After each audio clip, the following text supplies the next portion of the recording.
Where you are at right now can be the beginning. It can be the end. It can be anything you set it out to be. Nothing will be given to you. You have to take a lot of personal sacrifice. You have to learn from mistakes. Colin Powell once said, quote, "A dream doesn't become reality through magic.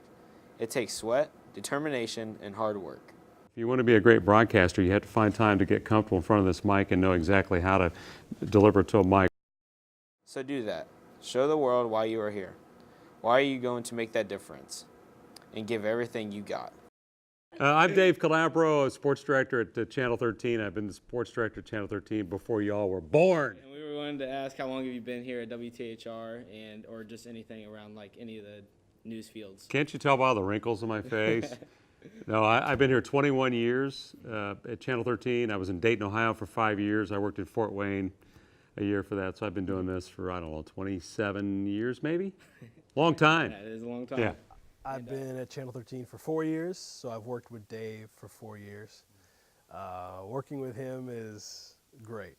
It's an adventure always because he's just as high energy off camera as he is on camera, and his passion is contagious. So it makes every day really exciting, makes every day different, but every day is really enjoyable. And did you take like any radio, television kind of classes in high school? I did exactly what you guys are doing, except for the technology wasn't as cool. We had radio and television, and the television consisted of maybe one or two of these cameras in a studio with an old classroom desk, and we had little cardboard signs that had our names on it, and we would make poster boards for this, for the graphics behind us. But we had a really aggressive radio station. So I did high school play-by-play, and I did every kind of play-by-play you can think of. I broadcast at car washes, you name it, chess club. We would do radiothons. So anything to talk on the radio, I was probably doing it. Was there anyone you worked with that inspired you to get going and keeping with this during going into college and high school and all that? There were several teachers in high school that kind of lit the fire for me, especially when I was younger. And then my older brother was into broadcasting too, and he's an NBA basketball announcer. He's on ESPN radio, and he had the bug long before I did. So I kind of watched what he was doing, and I kind of got interested in it. He's one of the reasons I took this job. I'd done a lot of research on not just the station, but him, who he was, what he stood for, what was important to him. There's not a lot of jobs where they say, hey, your family is more important than this work situation. And that's never been the case here. It's always been about my family, and my family's matter to him. So in that respect, working with him has been fantastic. I got cut from the high school baseball team because I was too slow, couldn't hit a curveball. And so they said, hey, we need help on the radio. And I said, that's cool, I'll go work in the booth with some of my buddies. And so I started doing high school baseball play-by-play, and then I got a commercial job at a radio station in Lebanon, Indiana. It was my first broadcasting job when I was a senior in high school, and I did 4 a.m. Saturday morning until 8 a.m. Saturday morning. After working there for about 8 months, I finally had somebody go, hey, I heard you on the radio. So I'm not sure if anybody even listened to the station, but I knew I was making like $8 an hour, and I was getting broadcast experience, and that's what it was all about. Indianapolis Motor Speedway. I know you did do the PA. I think you still do the PA I do, announcement yeah. there. Can you explain a little bit of that and how the experience is there? Let's see how to explain that.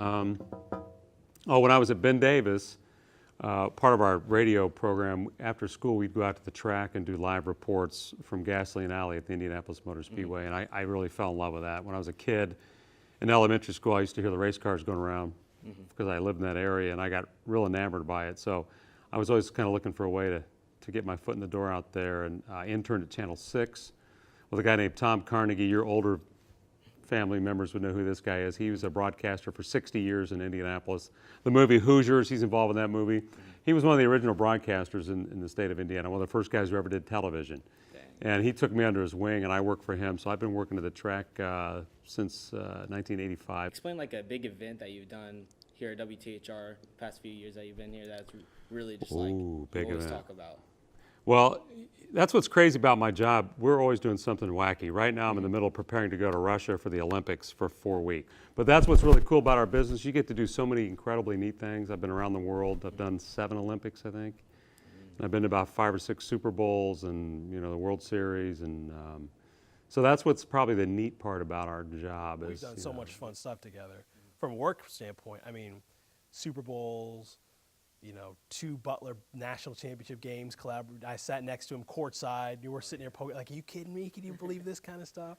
Indy 500s, Pacer playoff runs. So there's been so many fun times. And from your experience of being in television and all that, what is the most difficult part of being in this type of field?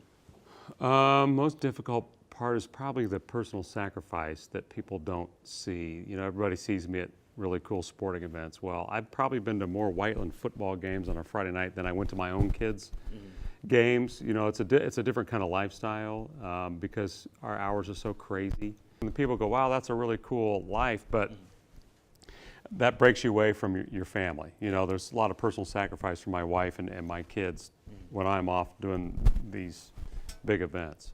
But again, it's all a trade-off. Any advice to anyone coming into the type of television field of what you can give to them? Yeah, I would say that our industry has changed dramatically since I was your age and I got involved. It used to be you did this broadcast and you would put together a story and then and then do some live stuff. And it's when you hear about news being a 24-hour cycle anymore, it is truly 24 hours. So yeah, this business is a total grind. I mean, it's a nonstop business, and this is not one of those businesses that's for the faint of heart. You look at it and say, well, that looks fun and probably pretty easy. And in the grand scheme of things, yes, it is fun, and I'm not digging ditches, laying concrete, and doing some of the real hard labor that a lot of really hard-working people are doing.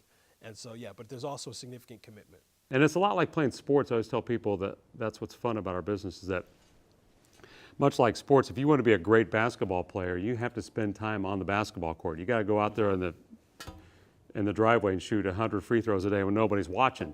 So when you're in state finals against, who's your enemy now? Franklin. You're playing Franklin for the sectional title, and you got 2 free throws to win it. I've done this before. Same with what I'm doing. You got to be willing at the beginning to go and work for no money. You're going to run into people that are going to tell you it's too hard, and if there are too many people who want to do it, go for it. If that's your dream and that's your passion to report at a major sporting event or to be a news reporter or to be a photographer or a director or producer, whatever it is, go for it. Those opportunities are out there. 22 years ago, I came in here and I said, hey, I got this idea to do a show called Operation Football and Operation Basketball. And my first boss looked at me and goes, that's a stupid idea. Well, 22 years later, Operation Football and Operation Basketball has set the trend in this market. We were the first to do the whole helicopter thing and T-shirts and the whole Friday night thing. That we started that 21 years ago. Now you watch it. Everybody on Friday night is doing what we started years ago. When you were coming into college, after college, internships, can you explain some of those that you've done, or also give advice to people of how important they are to? Yeah, when you go to college, this business is all about getting your hands on the equipment and getting your mouth in front of that microphone if you want to be a broadcaster and to develop your skills. And then you got to be persistent about making phone calls to people. Find somebody that, I respect what that person does and I like how they work in the business. Send them an email. Reach out to them. Say, hey, I'm curious about your business like you did to me. You email me. You wouldn't go away, right? Yeah. That's what it takes. You'd be shocked what you can accomplish by asking. That's what a lot of people, big interviews that I get with people, they go, how'd you pull it off? I asked. I got a plan together. I got some backing, came up with a game plan. We had Andrew Luck on our every Monday the entire football season. That is cool. Every Monday, I had an exclusive interview with Andrew Luck right here every Monday. And last summer, everybody's like, there's no way you ever get that done. We just did 22 weeks with Andrew Luck. Because I was like, you know what, I'm going to find a way to make this happen. And I got people in this business, in this building to support me. We put a game plan together, and I went after it.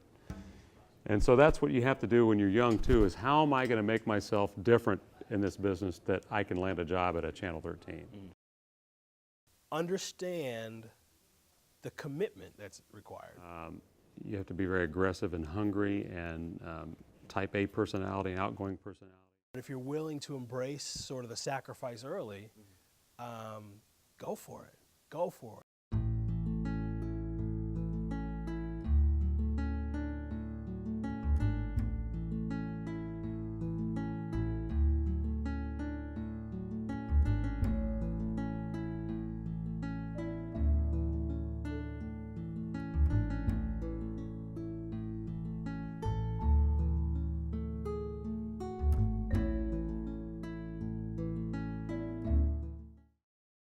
won a bunch of awards, and I've been in town a long time, and we have the #1 ratings, and blah, blah, blah.